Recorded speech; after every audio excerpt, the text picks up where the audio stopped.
All right, we're live. Welcome to Tactical Tuesday, Fearless. We're very happy to be here tonight. Happy to have you here. Very excited to be doing a Tactical Tuesday with Hermel. We are trying something a little bit new. We're going to be doing some IGNiTED success stories. And we hope to do a few more of these in the coming weeks and months. So stay tuned for that. But our initial, exciting, amazing first success story is going to be with Hermel. And yeah, I'm just really grateful that I get to be the first be the first interviewer, but get to talk to somebody who really is like a true friend and an honest to goodness good human. And I say that knowing Hermel and knowing who you are and having got to spend time with you in person. But I think people can kind of get that from you also, just from spending time over Zoom, as we've all sort of gotten to know. I guess we should say hi to people in the chat. I see lots of people saying hello, like Angie and Giovanna and Michelle, Kelly. I see a few Facebook users. So remember, if you guys want us to see your names, click the link to for StreamYard. I think it might be somewhere in there. So that they can see, so that StreamYard gets permission to see your name, and then we will also get to see your name. So I'll just put in our little people here to say hello. There's Giovanna. I hear that Ontario is very warm these days. Michelle. There's Kelly. Yeah, and there's people from Sherwood Park. I feel like I should be able to guess. If you're calling in from Sherwood Park, you might be. Is that Brian? I can't remember. Brian And then, or Craig and Lisa. I think they're in Sherwood oh Park as well. yes, yeah. Yes. We have George and Joanne. They're in Yarmouth. Oh, someone from Newfoundland, Josh. Josh, yeah. Yeah. Oh, there's Crystal. Oh, I could do this all night. See, I told you. I told you, Yeah. Mel. Like, I am not People going are to be going able to to look show up to the at show. these comments because I'm going to be very distracted. Okay. So once again, we're doing an IGNiTED success story tonight with the lovely Hermel. I know that you do have a partner in crime who's typically with you, but just not tonight. Did you want to just give a little So shout out to your lovely wife? certainly will. Rachel, she's she has half the operation, but she works better in the shadows. She's my shadow operative, but she is a workhorse. She never stops. She started this morning at 8, and she's upstairs working as she's watching this right now. Yeah. Hi, And Rachel. over the time, she figured she doesn't do the limelight well. She likes everybody, but her comfort zone is not online and talking and stuff like that. That's more like my part of it, and I really don't mind. She's like I said, half the operation, and my better half by far, for sure. Yeah. Well, yes, we are thinking of you tonight, Rachel. And so I thought maybe for people that don't know who you are, I thought I'd just do just a short intro before we get into everything. So here's what I know about Hermel. Hermel is a family man from, I think, Grand Falls, right? Grand Falls, New Brunswick? Yeah. Yep. Okay. So you've been a registered nurse, but I think you've been working like as an ICU, like in the ER, right? ICU, born and raised. So basically, intensive care units, neuro-intensive care, and lately med surg intensive care. And I also did some teaching at UTM as intensive care, like a clinical coordinator and clinical supervisor. So Right. Yeah. So, and that's for the past 23 years. So yes, extremely, extremely high stress and high action, I would say. High stress, high action work. pretty much. Yes. And so when we first met you, we as the collective when you first came on the scene, I think you and Rachel owned your personal residence and one duplex. Yeah, we had just bought like a side by side duplex downtown Moncton in a really, really picturesque area. Everything is so manicured down there, mature flowers and trees in the summertime. It's just a beautiful area. And we bought that at a very good price, and we started renting it right away, and started making a decent little stream of income. And we're like, wow, this is great. How can we do this again? And then, I have two sons that are at university. I have a young daughter, and we're counting our pennies, and I'm like, well, we're going to need to do some savings.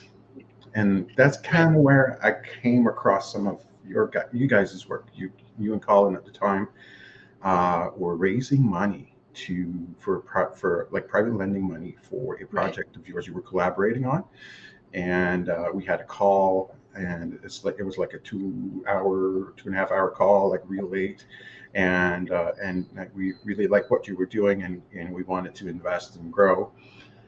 And we really we're like your biggest fans. We followed everything you were doing. I was always so excited because whenever I would put out a post, like seconds later, you or Rachel would like it. It was amazing. Yeah, and we really like what you were doing, and we were like, wow, these guys can maybe help us grow our money to buy some more. And you introduced us to the Fearless community and invited us to join Fearless Investors. And as part of this group, we took part of I think that year, 2021, July, it was, what event was it? It was that free weekend event. The boot camp? Yeah, boot camp. No, it wasn't even free. It was like I think $25 to sign up for something. So we took part of boot camp and then signed up to IGNiTED. So July 2021. And it's not even 2 years later. Okay, wait. Not even 2 years later. So let us know what is so you started with essentially 3 doors, right? Your home that you lived in plus 2 more. And what's I know sometimes we don't want to throw out just door counts because you kind of have to have some context, but let's just do it. What's your door count right now? At the moment, we're at 190 doors. 190 doors. So 3 doors in July of 2021, and here we are not even 2 years later, and it's almost 200 doors. And what's the door number that you are doing an offer on right now? Weren't you writing an offer for like? We're underwriting a 70 unit deal right now. Yeah, so we're gonna, and that's looking very positive. So nice. We're still negotiating, and we have a meeting coming up, but 70 more units to add, so that'll bring us to 260. And all right. Good amount. Yeah. Okay. So I know what your current opportunity that you guys are offering now. And when I think about what you're offering now compared to essentially like what you maybe were considering when you started, to me, the growth just completely blows my mind. But we'll get to your offer.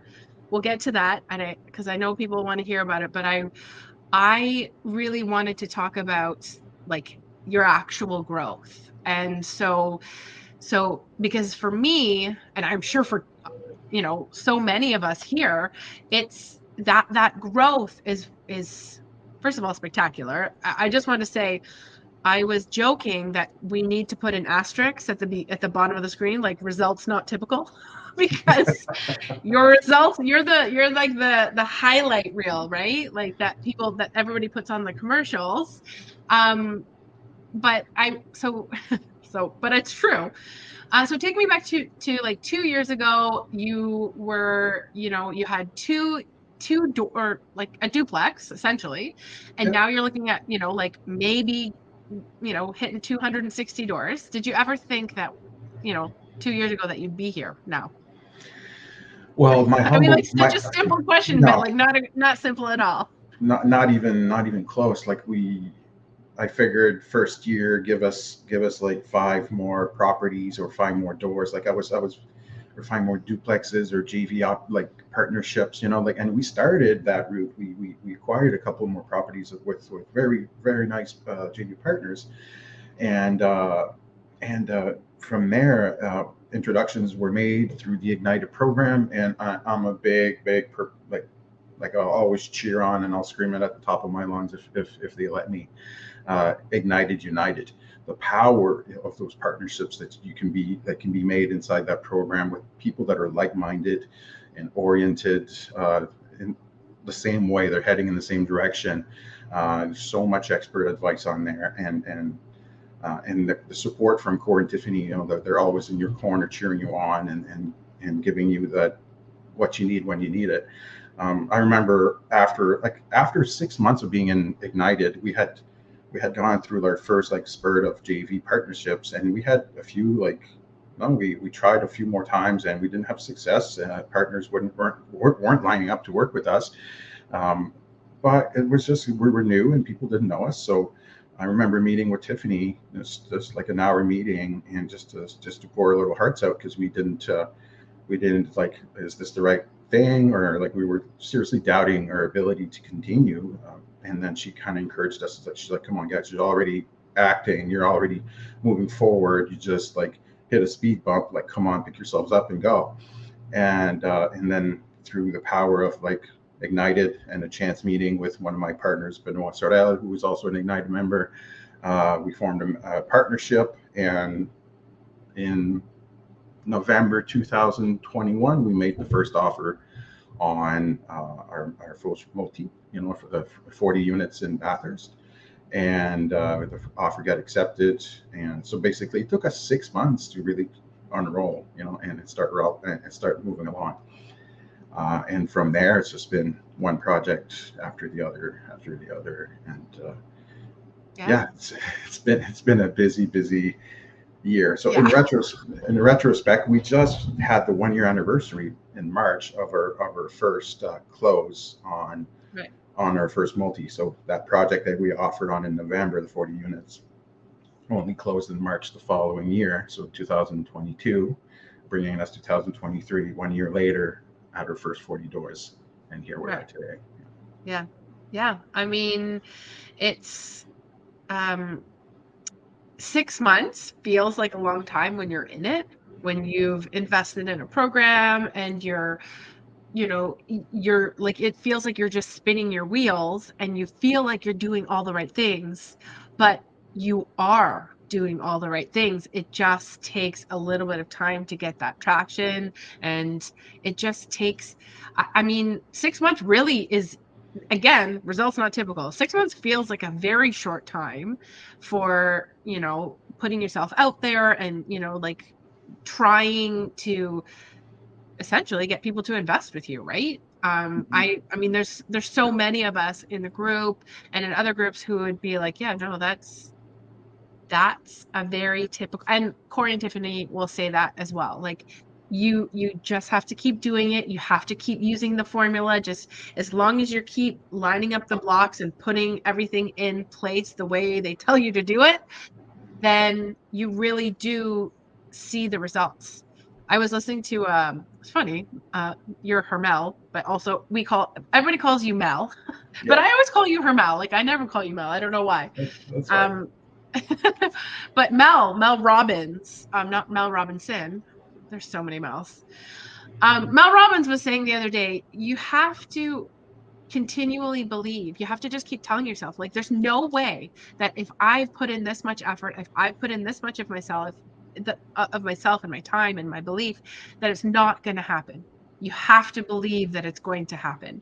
And I really think that applies to so many of us, and it really applies to your story. And I love hearing that. I think it's so helpful that we all hear that we have all doubted, right? We've all doubted, we've all worried, we're all, and that continues to happen, I'll say. Some of us always say well, maybe that's it. Maybe I've hit the bottom of the barrel. Maybe, it's not gonna work anymore. And so it's always healthy to have a little bit of fear, because it makes you work hard, right? I think it does. Sure. Yeah, and I'm always, I've recently started managing the space between my ears a little better. Basically, trying to fill it with more of sometimes what you think and what your thoughts you process and what you let fester there or weed out. can change and will affect your circumstances, can affect your day. I wake up some mornings and I'm like, oh my gosh, like, oof, and starting the day is difficult, but then you just have to cultivate that space between your ears, like, and put positive in there. Look at the good things that are going on, the good things that you've been doing, the good things that are surrounding you, your children, your loved ones, and then you remember, like, okay, this is why I'm doing this. Let's go, and then Yeah. you bounce out of your room and start your day that way, instead of like dragging your feet, bummed out because of one bad, first call in the day, or one bad Yeah. text, or so yeah. So I Totally. kind of been exercising that, a lot more in the I'm last gonna year. write that even in the chat, because I love that. I love that you are working on, and like actually taking the time and like focusing on cultivating the space between your ears. That's my favorite. um there we go. I just had to get it. Yeah, Oh, that real estate, you have to yeah, like take care of it. this is probably the most important real estate, Mhm. for us to continue, because I always say real estate investing isn't overly complicated, but it's not easy. Like, Mhm. like there's a formula, there's a way to do things, and you can get that from various sources, but it's never easy, right? If it was easy, everybody would do it. Exactly. Yeah, I know. I remember having that conversation starting out, and my especially my friends would be like, if it was so easy, Nicole, why would everybody do it? And I'd be like, I guess because when you actually start learning the concepts, you're like, this why isn't everybody doing this? And then when you start actually doing this, you realize you're right. It's not easy. It's not overly complicated, but you do have to like devote your time, you devote yourself, and you cultivate that space between your ears. I love that. Mhm. Um, so okay, so I wanted to go back to one of the things that you said to me earlier. And you said it feels like you've become an expert without even knowing it. So what does that mean to you? And like what does that really mean to you? How does that make you feel, but also where does all that knowledge come from? Well, you sit in a room full of experts, and eventually some of that stuff rubs off on you, right? And you attend meetings, and you attend masterminds, and you attend IGNiTED, sessions, and you sit there, and you listen to everybody's input, and you podcasts, and name it. Like, you eventually some of that stuff relates to you and what you're doing, and I've been gravitating towards, my favorite part of the real investment world, which is the multifamily space. So the big buildings, the bigger assets, the rule of scale, right? So, and with that in mind, like, you eventually, well, I was like, let's compare it to like watching your children grow. Like, well, if you see your children every day, you don't really notice they're growing, and then your parents come to visit after not seeing them for 6 months, and their face drops to the floor, and like, this kid has grown 6 inches, so they notice the growth because they've not been around. Yeah. So being like running and working and go at this, because we're hustling now, and I think we're on the path of a 2-year hustle. Um, Being in it, you really don't notice, or you don't really take uh, stock of how much you've learned until someone asks for your advice, Right. and then you're like, and you blab on for 2 hours, and you're like, wow, that came out of me. And these are good ideas. I should follow my own advice, like, so. Typical. Yeah. Yeah, it's astronomical, the amount of stuff I've learned over the last, period of like year and a half, maybe, until when I really started in the multifamily space, and I'm still learning today, and I have aspirations to do more and grow more, and then like development is like one thing that really like intrigues me, so I want to head down that path eventually, but I want to master this first. I want to, like, and a lot of people would say, well, what the heck are you talking about? Here you are at this many doors, mastering it, and like, I want to make a bigger footprint in that space first before I move on to something else. Right. So I don't want all the doors, but I just want many. Exactly. No, I really like I really respect you for that you have taken, and I wanted to touch on that with you, just um that specific strategy, that you guys have a very specific strategy. You guys have very specific, exactly what you're looking for.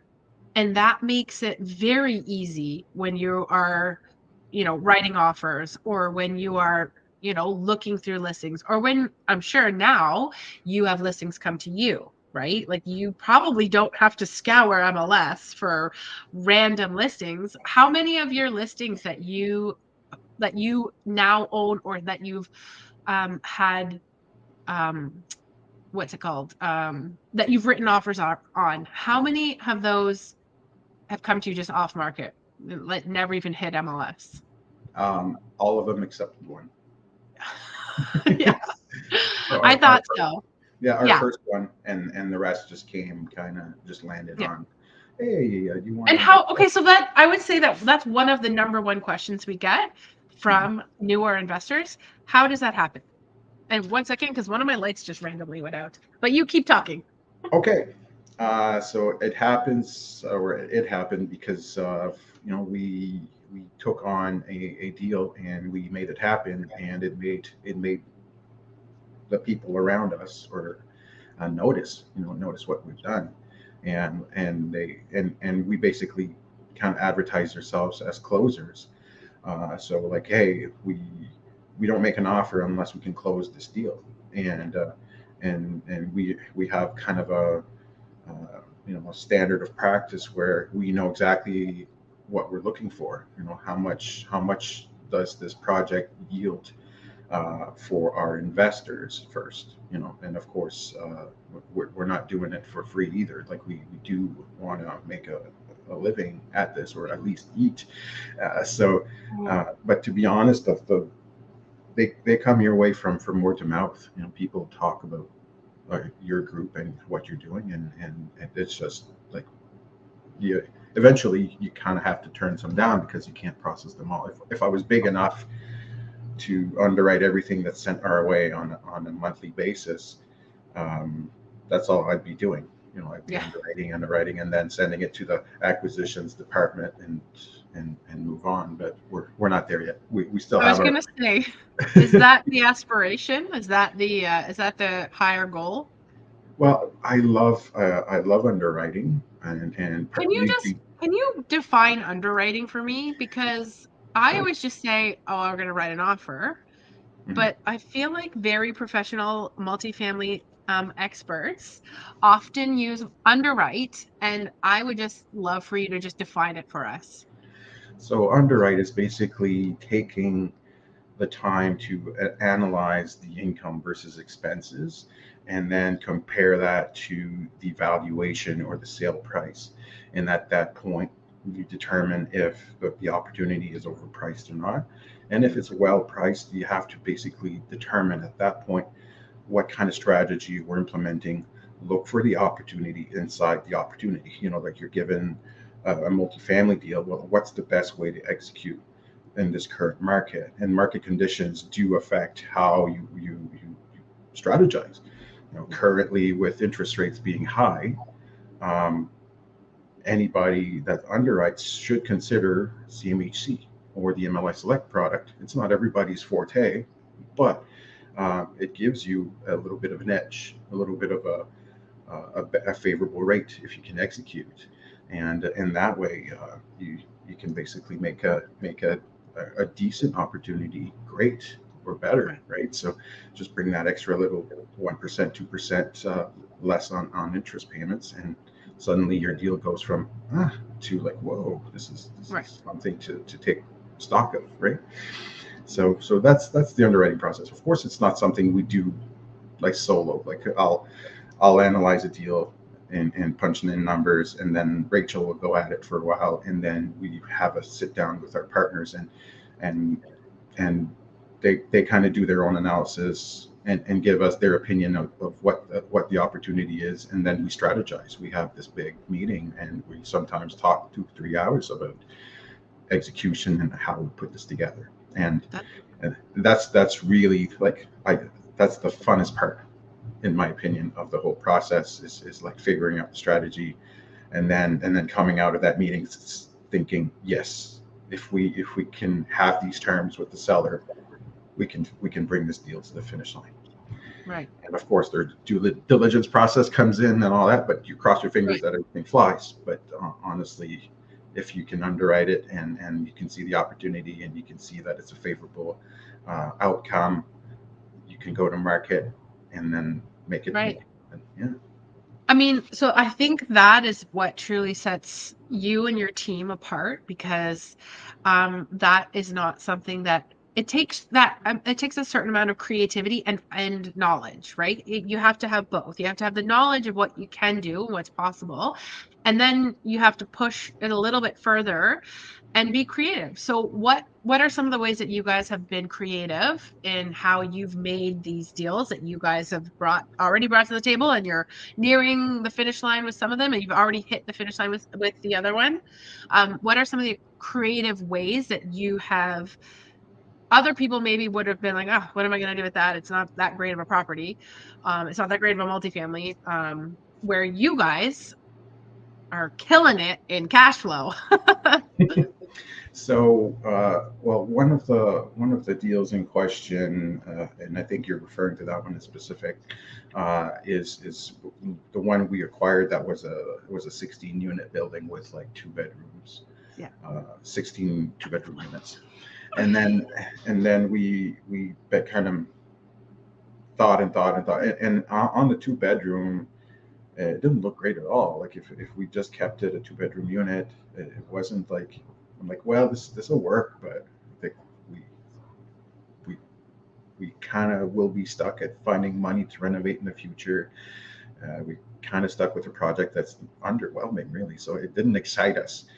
And Right. then we had like a mosh session where we decided, okay, let's look at this in all different angles. And I had seen my son live at university in a 4 bedroom apartment with his roommates, and nobody was even using the living room. Right. And I know that for sure. Like everybody was just living in their rooms. And then Ben brought up at a meeting one day, well, is there room for another room? And I'm like, well, okay, why not? Let's take measurements. This work. And all of a sudden, we created 16 3 bedroom units out of 16 2 bedroom units.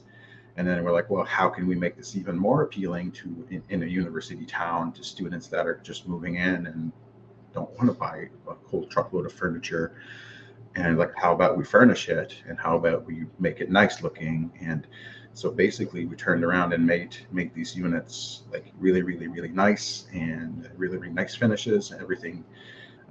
And it's furnished. Like the students move in with their Yeah. bags and a box of dishes from mom and dad, and they're ready to go to school. And what's your like wait list for those, or how quickly were those renting? So as they finish, they're rented. Like as I have one completed, they fill up as quick as we can produce them. Yeah. We're currently on the last 4.5. Like we have 5 units to still in completion, but 4.5 units to go, and we're at the finish line with that project. Refinancing is already approved. We're just waiting on completion to.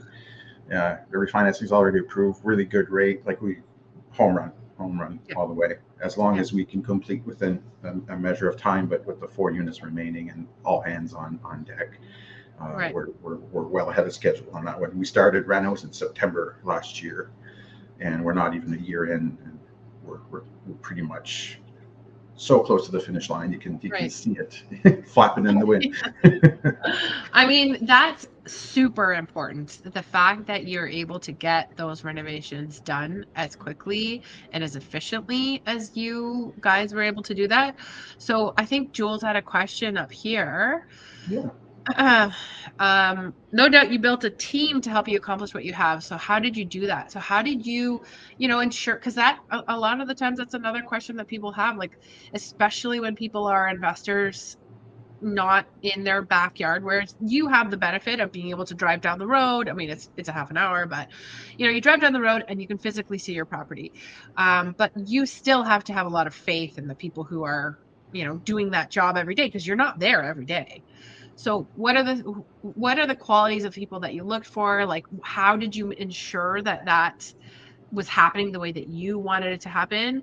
Um, and then I guess I feel like the answer is the same reason why your daughter goes to bed at 7 p.m. Um, I'm more but stubborn than they are. yeah, yeah. But yeah, so how do you then, like negotiate or navigate that relationship with those, like people that are doing the work?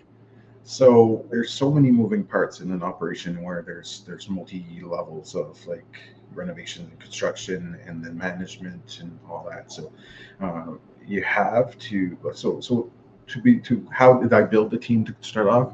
Well, that first 6 months of spinning and not doing anything, where I thought I was like kind of lose my mind, and then I have one JV partner, and then my second JV partner, and then it's like that first 6 months is where I connected all the dots. I met my realtors. I met the people that would do my inspections. Mhm. Like a lot of people we knew already. Like Rachel went to school with the guy that does our BPCAs. She went to high school with the guy. With And what? so, Did yeah, you just use an acronym? what's that? Did you just use an acronym?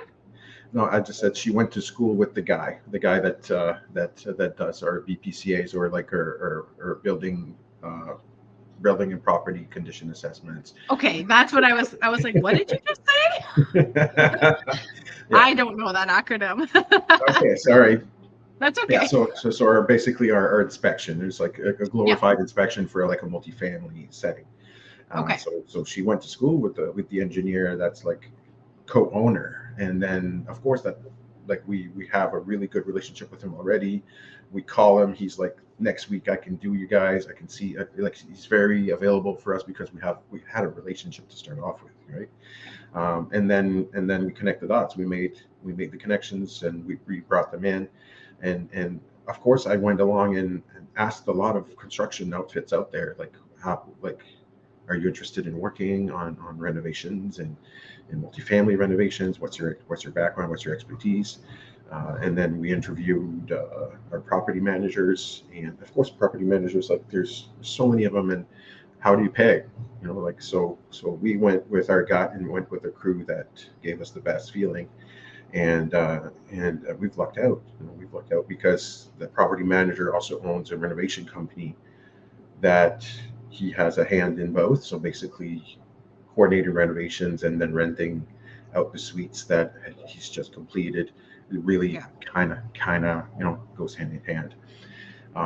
So that's how you get started. So that first 6 months where you think you're not accomplishing anything, and you're viewing houses and you're viewing buildings and you're talking to people that are on the ground, you take that opportunity to go shop around and see who can work with you. And Right. then as you're working in the multifamily space with the people that are renovating, with the people that are managing, you make so many more connections, so many more people. Like we have electricians now.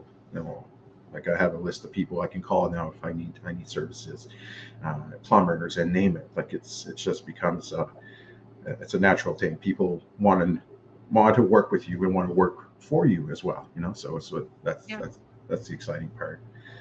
Yeah. Um, but in the investment world, though, like the thing I value the most, or the one of the things I value the most, but it's you might have noticed I like to talk. Nah. So meeting with investors, even like it's raising capital. A lot of people always say like, oh, it's such a burden. It's difficult. It's not always roses, because you can have 12 calls, and then one investor will invest in you and your deal. You Yeah. have to kind of sell yourself, first, and Yeah. then sell your deal second, because it's a very personal. thing, and Yep. people trust you to invest their money. And we've had the blessing of so many people taking a leap of faith into our operation and into our team, and in what Rachel and I personally bring to the pot. And again, Ignited family, like we've had so much backup from Ignited family members that invest with us as well. Right. It's been very like overwhelming with the support we get in this community. Uh, and of course, like I like to hear everybody's story. It's your in to get to know people better and know their Right. stories as well, and their motivation. Like what are their aspirations with the money you're going to help them make, hopefully. Exactly. Yeah. So Yeah. It's a wonderful. I mean, and I'm glad that you brought up this whole, like the ignited family, the feeling that we have, because I mean, your growth happened after joining Ignited. I know I want to keep putting in the brackets, results not typical, but like what was it that really, like, what, I mean, I know what kind of drew you into the group, but what was it that you felt that made the group so special? Like, what made it so unique for you that allowed you to have this kind of growth? well, first and foremost, I, as a registered nurse, and the background that I have doing what I do, or what I did mostly for a living, uh, it you work with so many different kind of people, so we become very good judges of character. Yes. And the overall impression with the Ignited group and with the mentors inside Fearless, was that there was a very genuine feeling. Everybody's very genuine, and there's like this family fuzzy, like when you go home and visit grandma and uncle and auntie and mom and dad. It's like a little home away from home. Yeah, And man. Tuesday nights during lockdown and like just those months in there, like Tuesday nights were I was so excited for Tuesday nights. It yeah, was my thing. yes, exactly. And like sometimes I'm disappointed because I can't go, and I'm like, oh, I'm missing again. I hope everybody has. I just want to update, or I want to reach out Yeah. and but networking is such a good part of what we do, and what Ignited brings to the plate, is that networking, once a week minimum, and you get to catch up with your Ignited members, and get that, you know, reconnect, on the once a week. I would love to do much more, but my schedule's so crazy. Like sometimes it's embarrassing. Like, hey, calendar call if you want to book some time with me, and then I look at my calendar and it's so full. I'm like, I'm embarrassed to publish it. I'm like, oh. I'm, Yeah. I'm not very available now, am I? So Yeah. I'm hoping to make more time in that calendar as my projects move along and complete, and get to a few, like a better It's place, a a better it's job. a hard balance, right? You have to keep working, you have to keep moving forward, you have to keep growing. Yep. But in order to keep growing, you also have to keep connecting and you have to keep learning and you have to keep, I mean, even just having different conversations with different people that join Ignited, or just like different kinds of investors, that also opens up your brain, right? It's Mhm. cultivating the space between your ears, just by hearing other people's stories and hearing other ways of looking at things, right? Yeah, yeah, for sure. Yeah. What was I going to say? Oh yeah, you mentioned your, like, the fact that like you guys have been, you and Rachel have been nurses. You've been a nurse, a registered nurse for 23 years, working in, very high stress, I will say high stress situations. So what are some of the skills that you take from that and bring to the table as an investor? Because I think that is pretty unique, um, and very effective, like very helpful, I would say. Yeah. Well, just for example, like I don't ever use the word urgent lightly. If somebody No, you says, don't type that in your subject line "Oh when no, you're asking for somebody to sign something urgent. Sign this document right now. no," so urgent for me means someone is like dying, and I need to bring the crash cart and get all the drugs and do CPR, Yeah. Yeah. and hopefully bring them back from the land of, the bye bye. So Yeah. we so there's a different there's a different tolerance to stress. Like we high stress environment, and then we go into this world of real estate where nobody's life really will end if you don't act urgently. It's like there might be a pipe that bursts, and there might be a signature that you miss if you didn't respond urgently. But typically, nobody passes away from those things. you know. Right. Yeah. So we A bring good this. perspective to have. I would like to take that into my life a little bit more, I think.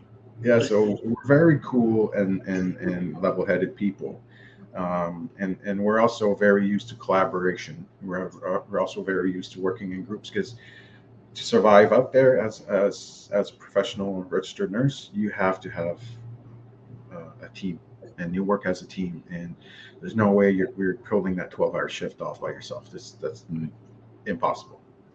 And what else? Oh, and then multitasking. My gosh, like if I Right. ever coordinated 12 things at once, yes. Yeah. People will argue with us. The human brain is incapable of multitasking. Come to the hospital, and I'll show you a unit full of multitasking people. You know, Yeah. Yeah. so for sure, yes. I know I'm always, whenever I think about, whenever I go to, because, I never really had to go to the hospital before I had kids. And then if you can't get your kid in, if they're having like chest, like they're coughing badly, and you can't get them into the doctors, which happens a lot, unfortunately, in New Brunswick, your only recourse is to go to the ER, and they have to check the kids and they give them lots of like puffers and stuff like that. But I see the nurses and I'm always blown away. I have so much respect for the nurses, especially after everything that we went through the last 3 years. Like, anyways, lots of respect to you guys. Getting emotional. Oh, I remember the first time I did it when I had to bring my daughter because she had croup and she wasn't getting better. And I was like, oh my God, the nurses. Why is everyone complaining about wearing their mask to the grocery store? The nurses are wearing their masks all day long. Like, and they're like breathing heavy and saving lives. yeah, no, and it's like a second face now. Like I go to work, put it on, you don't even notice it's Right. on anymore Yeah. until you're like you have to sneeze, or you're trying to take a stick of gum and put it in your mouth. Oh, like I Yeah. just dropped my gum because I slammed it into my mask. Like, Yeah. Yeah, exactly.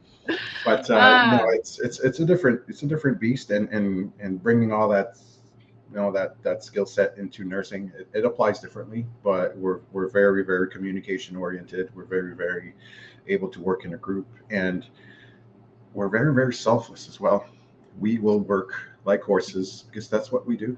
Like we like start at the morning and finish at night and put in 16 hours a day. That's not uncommon. Sometimes you're off. I mean, like, as you're an asset manager, essentially. You manage assets. You technically don't have to be in your properties, but I mean, you were there today. You'll be there probably a lot this month because you have a high turnover because you have a lot of students, right? It's the end of April, it's the end of term, a lot of student turnover.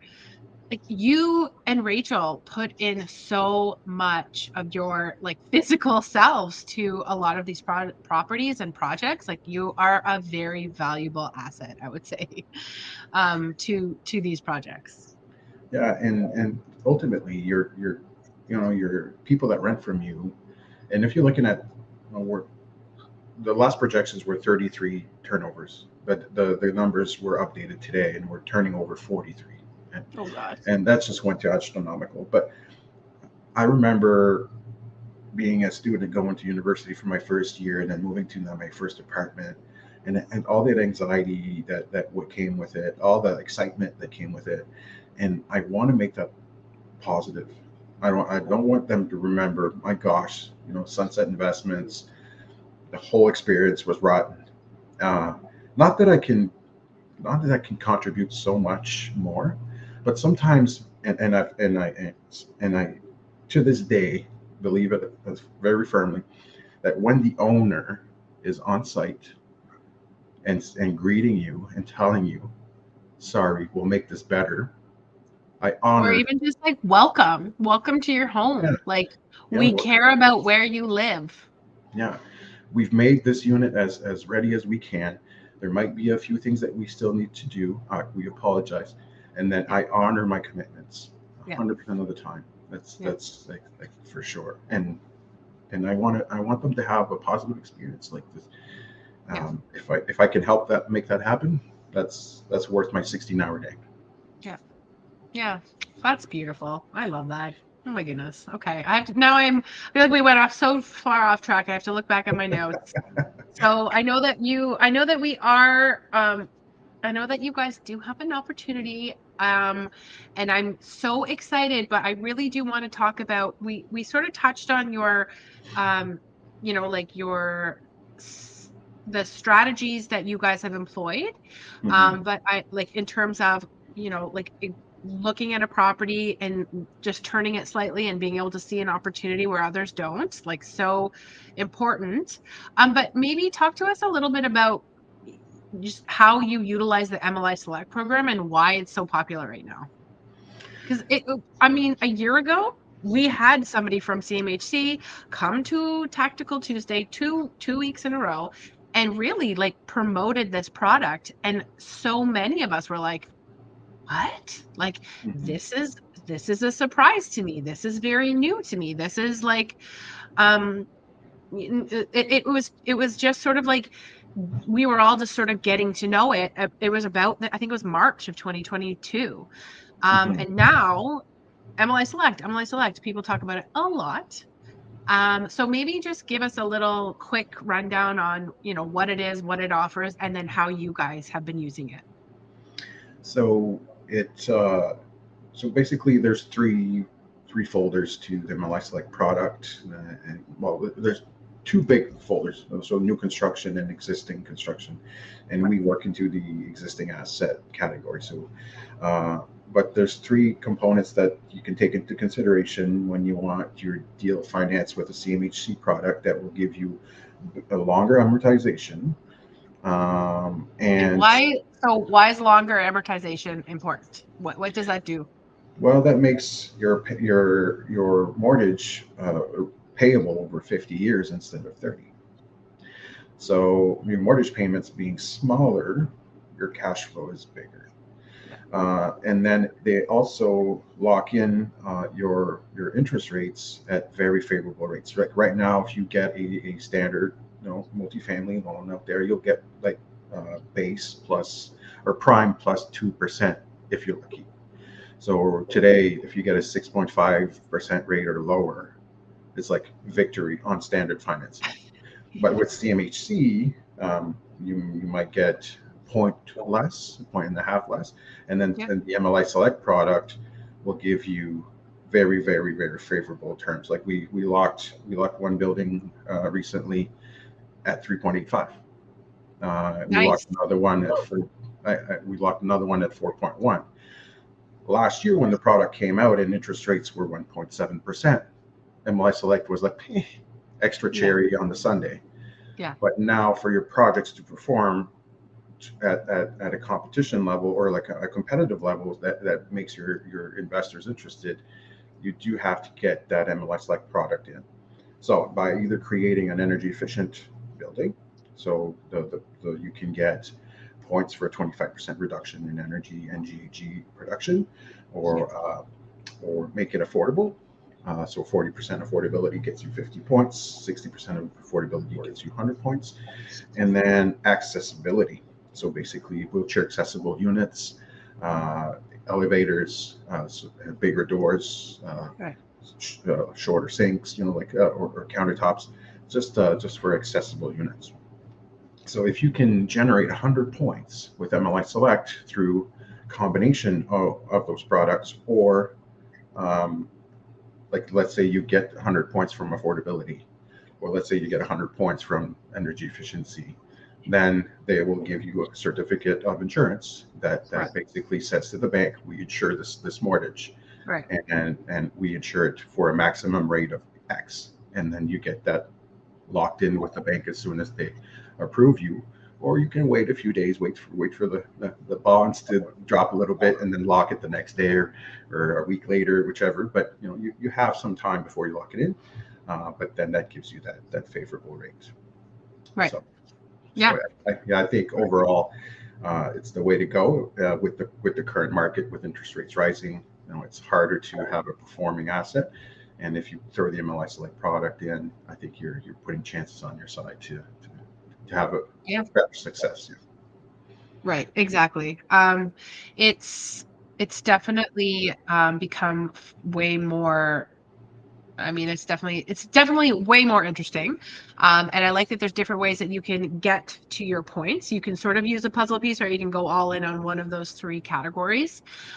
So what are some of the things that you do? So your buildings here in New Brunswick, what are some of the things that you have been able to apply to be able to get your energy efficiencies? Because I know that energy efficiency is a very popular one, because you can take, essentially what you do is you take a property that is, I don't know, maybe 20, 30 years old. You look at what it's at and how efficient it is, which usually probably not very if it's 30 years old, 40 years old, some of them, in the 80s. Oh my God, yeah. Anyways, and then you do all the things, and then you bring it up to a standard. So what are some of the like energy efficiency things that you guys have utilized? So in that spectrum of recommendations, you typically see like low flow fixtures, so basically reduction of hot water consumption by having low flow shower heads, low flow taps. Also, heat pumps or mini splits. They come in at a quite an energy saving if you have them on or put them on your units. Programmable thermostats. For winter time, nighttime. That you can set them at nighttime to drop your ambient temperature at 18 degrees, and then during the daytime increase at 20. So you're not burning so much energy during the off time, where you're bundled under blankets over your head anyway, right? So. Those items, LED lighting, interior, exterior, um, and Energy Star appliances. Right. Yeah, so stuff Yeah. like stuff So, like that. so just to bring it all back, so just to give, I guess, us some general idea. So that all those things, like, they cost money, right? Like, that's the thing about especially this strategy, is that you're buying a property, but you have to put a bunch of money into it. But what do the end numbers look like? Can you, because you are in the process of refining, one of your properties, and I think you already did one, didn't you? Or did you just get it appraised? I can't remember. Like, like, take me sort of big high level numbers through like purchase, renovation budget, and then after renovation value. So you can create serious value. And to give you a rough number, I'm just going to give you a rough example, and this is not referencing any of our projects, but this is comparable to what we've performed. Uh, buy a 12 unit building for $1 million, invest $250,000 in energy efficiency and updating the really critical elements in the building that haven't been identified by your BPCA or your inspection.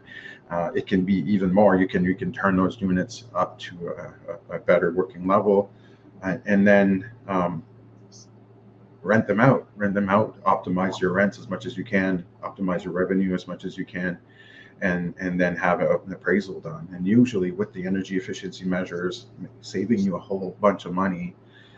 You can still have affordable units that are also, inside that building performing, but strategies that increase revenue, like furnished units, executive rentals, and stuff like that. So you can turn like a $1 million building into a $2.4 million asset, pretty quickly. So 150% value creation, and we've done that now, I think, 3 times already. I mean, the numbers are big, right? The numbers are big, the numbers are scary, but when you have the confidence that the numbers work, like that you guys have, right? You have this very clear understanding. You understand how multifamily buildings are assessed, and you understand how to, increase income, so that net operating income, so that you're building is evaluated at a much higher, becomes valued very much higher. You guys are able to see that whole process essentially, right? It's kind of like, like, so you take the, like the diamond in the rough and you turn it into a diamond. Yes. Um, Yeah. And, it's and it's finding those opportunities that work that way. Yeah. Not Speaking every of one of them. opportunities, did you want to pop? I'm just looking at the time. Oh, Did you want to pop in just a quick plug? What is your opportunity that you have right now? so we currently we're raising private lending. This one here is very simple. We typically go a lot more complicated in LPGP structures and equity based and all that. But this one here is such a quick turnover that we can just offer private lending opportunity and close it up real quick. Nice. It's a 32 unit in Sackville where we already have 98 units, and it's just going to make us 130 units in that area. It's the same university town that we're familiar with and work, and we have a big We footprint already there know already. that there's tons of people who need student housing. Exactly. So we're taking this 32 unit building, and there's some units that had taken water damage from like water heaters like rupturing, and the current owner had basically kind of gutted them and decided to like, okay, I don't want to do this, let's just sell it. So there's units that need reno and or need reconstruction basically. So we took that asset. He had put in place a rent increase already to bring his rents up to market, and we're kind of inheriting that rent increase without having had to do the work ourselves. So that's a positive thing. Yeah. Um, and they're still like very acceptable rents for the area. To be honest, it's still on the low side, and we're okay with that. But the three units that are demolished right now, reconstructing, we can create so much value with making them like the 3 bedroom conversion that we have had in another building in the same town. That we're creating enough value to basically be able to give a good private lend. So what we're doing now, he gave us permission to start renos before we even close on the deal. So we're currently renovating them, and we need private lending funds to basically help us complete the project. And we're offering very competitive private lending terms. If you're interested, we're almost full. Like we've raised quite a bit of money already, and again from a bunch of like IGNiTED members and Fearless members, and returning investors.